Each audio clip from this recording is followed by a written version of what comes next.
Hey everyone, welcome to Adventures in Everyday Cooking, where every day can be an adventure in your kitchen. My name is Heather, and today we are pitting the Deluxe multi-cooker from Pampered Chef, Sous Vide, against the Anova Sous Vide cooker. Now, I don't even know if this is going to be a contest between the two. Maybe they're even going to be the same because they're both sous videing, but I thought that this would be a great opportunity to show you the differences between a sous vide immersion circulator and the multi-cooker, and why you need one over the other, or maybe you can have either, or maybe you can have both, like me. I don't know. So today I thought I would do a request as I pitted these two against each other. Rick Regan actually told me that I should do vegetables in the multi-cooker, and he did one better. He told me what vegetables I can do. So this comment right here, the very first thing, red potatoes in garlic olive oil. You guys, if you follow this channel, you know I just did the garlic olive oil, infused garlic olive oil. It was so good. This is what I made it for. So its time has come. It is time to use that garlic olive oil in this recipe inside the sous vide with red potatoes. Are you ready for this adventure? It's sure to be a great one because I have no idea how these two are going to perform against each other, and I have no idea how sous vide potatoes turn out. So this is just going to be amazing. You ready for this? Let's get started. All right, before we even begin, I want to point out a couple of very important differences in these two machines. This one, you have to heat up the water from beginning to end. It doesn't matter what temperature water you put in the machine, it's still going to, it's programmed to heat up that water for 45 minutes to get to the exact temperature that you want it at. There's no actual thermometer inside of this, which is kind of frustrating when you want to start your sous vide cook very quickly. Whereas my Anova here, whatever temperature water I put into this machine is the temperature water that it's going to start at just until it's to the temperature we're looking for. Now we want to set both of these pots on 194. What I want to tell you right now is I already started this one because it takes 45 minutes to warm up. So here's a quick video of me starting this pot about 40 minutes ago. So you'll see me moving it to the sous vide function, and then you push the dial, and then you are going to set the temperature to 194. You're then going to push the dial again, and we're going to set the time to 1 hour. Then hold in the button until it beeps and it says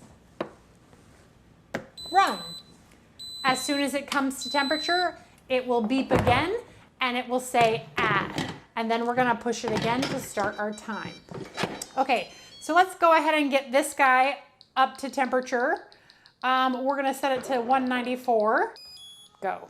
So it's only at 109 right now. It kind of sat there for a few minutes before I was ready to film. But I could actually put this in my microwave, warm it up to 194, and then start my cook right now.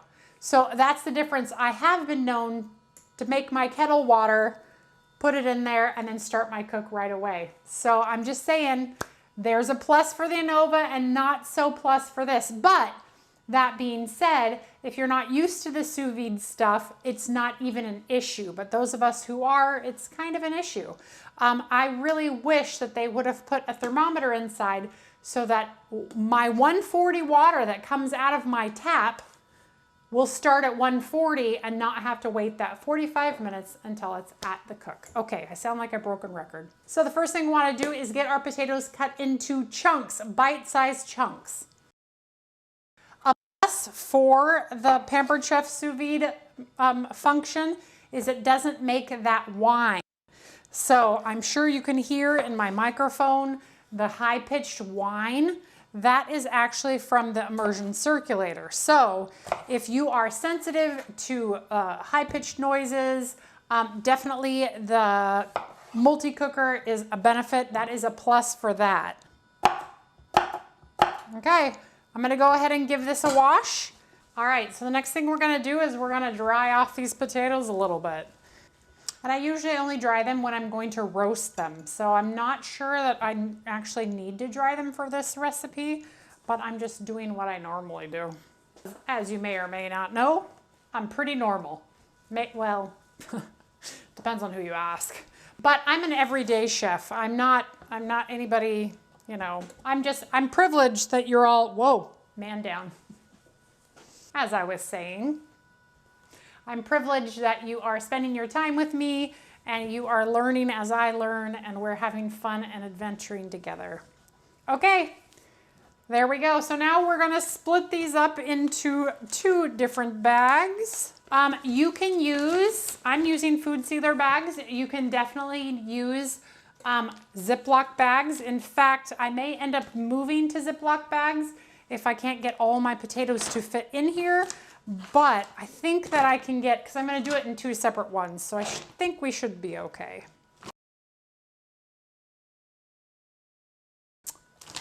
All right, now we're going to take our beautiful olive oil that we made a couple days ago, and we are going to drizzle it down inside. Now, if you're not into drizzling and you want exact measurements, it's 1 to 2 tablespoons. So get that in there, move it all around, and then we're gonna get it in this one, 1 to 2 tablespoons. All right, don't forget to close it so you have less air in there. And then we're just going to make sure that all of the olive oil sees all of the potatoes. Yep, looks good to me.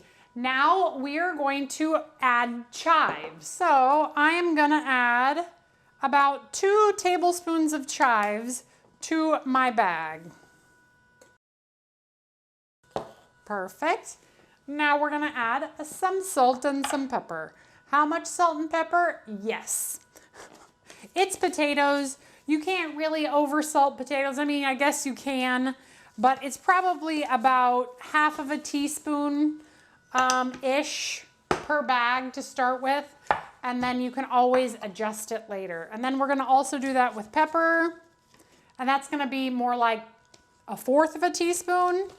You wouldn't wanna put a half a teaspoon in there. That would be really peppery potatoes. I mean, you do you, but I'm probably not. All right, now we are going to do the massage game again and mix it all up. So, as you can see, everything is well distributed. That means it's ready to go. So I'm gonna go ahead and suck some air out of this and seal it up with my food saver right over there. And yes, my food saver sits on my counter 24 hours a day, 7 days a week, because I use it all the time. And we'll just let that seal while I go over here and do the other one. Okay, so make sure it is fully submerged in your water. Whoa, and it's hot. Be careful, it's 192 degrees. All right, now we are going to get the lid on. And then we're going to push, see this? And now the time has started. All right, over here, we're not quite at temperature yet because I didn't do the maths quite right. So, but because I know how sous vide works, I don't have to wait. So what I'm going to do is as soon as it comes to temperature, I will then start the timer. But I'm gonna go ahead and drop my potatoes down inside. And I am going to hook them to the side so they don't float around. And there we go. So both of them are in. This one will take a little bit less time, obviously, because this one is not quite to temperature, but it's close, 170. And yeah, I guess I'll see you back here in about an hour to show you the results and taste these fabulous sous vide red potatoes that Rick suggested that we try. Okay, you guys, I'll be back in like an hour. See ya. Okay. The time is up. It's time to get these out and taste the results. I'm kind of excited. Ooh. Okay, That's on that side. They look so delicious. Grab a pair of tongs on this side. And there we go. They look pretty identical. Yeah, let's cut them open and see what we got.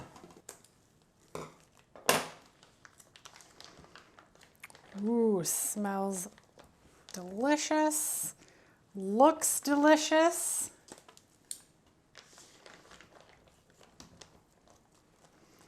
Well, they look pretty identical. All right, so let's try the Anova sous vide ones. So they're nice and tender. I didn't want to put the whole thing in my mouth because it's so hot. Oh, that's really good. Does need a little more salt.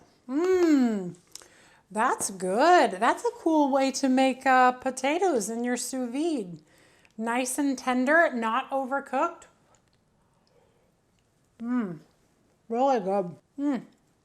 That's really good. Okay, let's try the one over here in the multi-cooker. Again, very tender.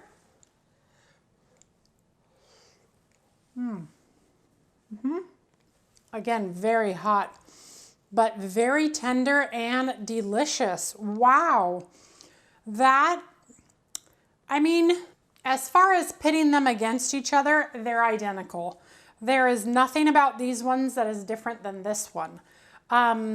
As far as how they taste compared to, say, roasting them, I mean, they're good. The potato is super creamy and not dry at all, which usually when you roast them, it gets a little bit dry, regardless of which potato you use. So that aspect of it is really kind of fascinating. That's really good. I'm really impressed with how these turned out. I don't even know what else to say. The multi-cooker stood up to the Anova precision cooker. So if you are looking to get a multi-cooker or a precision cooker, they're identical in the results, at least for potatoes. But the only difference would be probably that this one does not have a temperature gauge inside of the machine. So we don't know really what temperature it is inside there, only what the computer says it is inside there, which is fine. Obviously it worked. But that scares me a little bit whenever it comes to meat, if that makes any sense whatsoever. Hopefully it does. Because you definitely want to precision cook your meat in a sous vide, whereas this one, there's a little bit of trusting that your pot is done correctly. You know what I'm saying? So I don't know, take it for what it's worth. It's a great pot. The precision cooker from Anova is also really nice. So if you have either of those or you have a different cooker, you should try out the red potatoes in your sous vide. That is really good. I thank you, Rick. That is gonna be my go-to for roast potatoes for a crowd. In fact, next weekend I have a crowd coming over and I'm pretty sure I'm gonna make these again next weekend for them. So if you're in that crowd, leave me a comment and tell me what you thought of them. Otherwise, you guys, I'm gonna go ahead and get off here. I'm gonna serve these up for dinner and I'm gonna have a great evening sharing my experiences with these two things. So if you enjoyed that video, give it a like, share it with your friends, and subscribe to my channel. I do videos several times a week and I'm always looking for the next adventure. Rick told me to try sous vide red potatoes. He also told me to try a few other things like beets and carrots. You better believe I'm gonna try those because this was easy and it's pretty darn delicious. So if you have any ideas for me like Rick did, leave it in the comments below. Otherwise, I will see you on the next adventure, I hope. Bye.